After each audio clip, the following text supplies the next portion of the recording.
थामसानो जोबलायलायबाय सरकारानो जोबलायलायनोसै इउपिपिएलआ 4 बोसोर जाबाय माने बिटिआर एकर्डनि दफाखौ मावफुंनांगौब्ला जोङो बिजेपिखौ सापर्ट खालामनांगोन बड'फानि जि फिल'सफि दंमोन एन्ड आइडिय'लजि एन्ड प्रिन्सिपाल दंमोन बेखौबो दिल्लीयाव बिथांमोना मोनसेबो दिनै इमप्लिमेन्टेसन जायाखै आरो बिटिआर ओनसोल हिसाबै थांनाय 2020 मायथाइयाव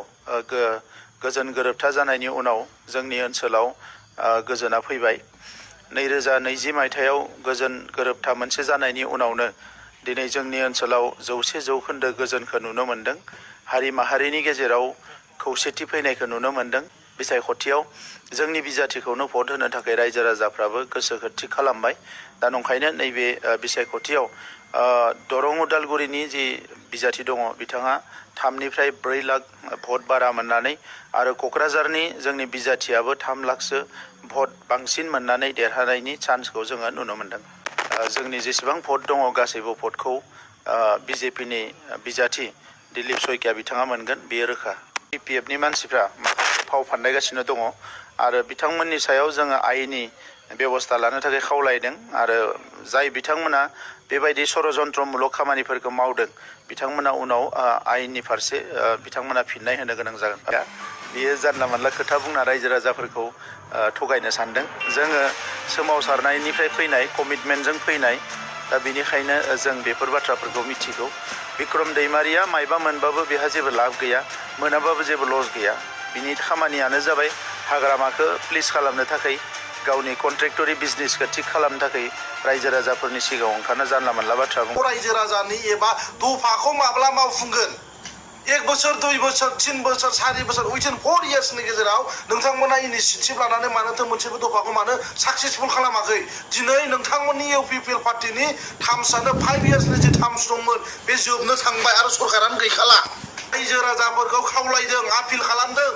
बिथांमोना भट मोननो थाखाय रायजो राजाफोरखौ दिनै बेबायदि बुरखायदों ओंखायनो नोंथांमोना बयबो सांग्रां जा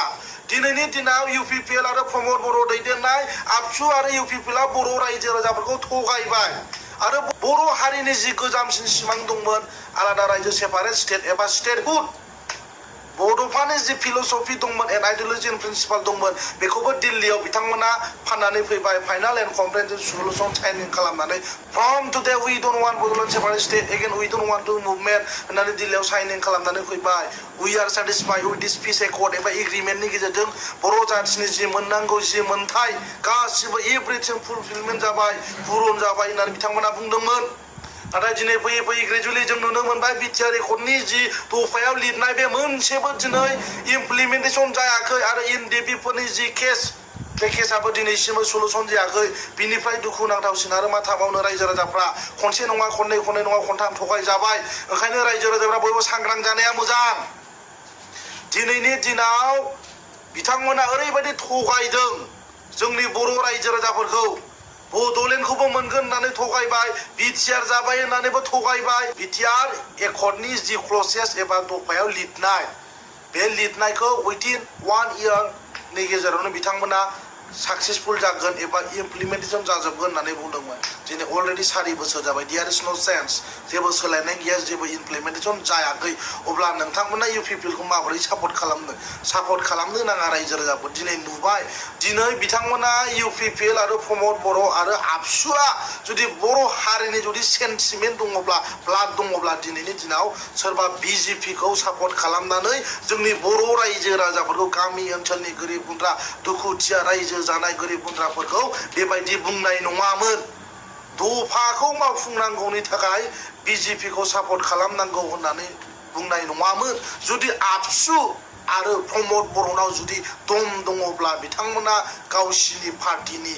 केन्डिडेट होगौमोन दिनै बिथांमोना एनडिएनिसो दिनै सापर्ट खालामनांगौ होननानै दिनै बिथांमोना बुंदों जुदि दम दङब्ला जेरैबायदि हाग्रामा महिलारि बिथाङा बिपिएफ पार्टिनि केन्डिडेट होदों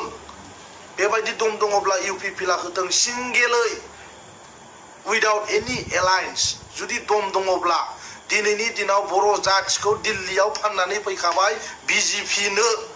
आरो दिनैबो सेकेन्ड टाइम आबसुनि प्रेसिडेन्ट दिपेन बर'आ फाननो नागिरदों फोरो नोंनि उइथिन 6 मान्थ 6 दाननि गेजेराव बर' जाथिनि समस्या समाधान जागोन एनडिएफबिफोरनि समस्या समाधान जागोन सल्युसन जागोन होननानै बुंनाया बोरो आरो जोंनो जेबो नांला होननानै बुंग्रा मानसिया क्राइटेरिया दङ होननानै आन्दलन खालामबोबाय गोदो दिनै मा जाखो बुंबोबाय हाग्रामा महिलारि बिथांखौ रायजो राजाफोर बर' जाथिनि थै गैया सेन्टिमेन्ट गैया ब्लाड गैया हाग्रामा महिलारि रावनो गोबां क्रिटिसाइज खालामबोबाय दिनै जों मा नुनो मोनखो today what we have seen जों मा नुनो मोनखो ओंखायनो रायजो राजाफ्रा सांग्रां जानांगोन दिनैनि दिनाव क्राइटेरिया दङ होननानै दिल्लीयाव नो बड'लेण्ड नो रेस्ट आनटिल आनलेस जेब्लासिम बड'लेण्ड सेपारेट स्टेट क्रिएट जाया अब्लासिम जों कन्टिनिउवासलि मुभमेन्ट खालामगोन होननानै बिथांमोना समायखिरा प्रमिस लादोंमोन बासपुराव गाखोना प्रमद बर'आ गाबदोंमोन बेफोर मा जाखो बेफोर गासिबो प्रक्सि मुभमेन्टमोन जायनि थाखाय दिनैनि दिनाव प्रमद बर'आ गाव थगायनायनि फिथाइखौ दिनै मोननो थांगासिनो दङ रायजो राजाफोर जोंनि गोबां रायजो राजाफ्रा एक्सपेक्ट खालामदोंमोन फोथायदोंमोन सानसे नङा सानसे जाफुंगोन दिनै गासिबो बेकार आनएक्सपेक्टेडलि जों नुनो मोनबाय इउपिपिएल आरो आबसुनि थगायनाया दिनै फाइनालि प्रुभ जाबाय ओंखायनो नोंथांमोना फैबाय थानाय समाव आबसु आरो इउपिपिएलखौ सापर्ट खालामनो नाङा आपिल खालामो लोगोफोर थेंक इउ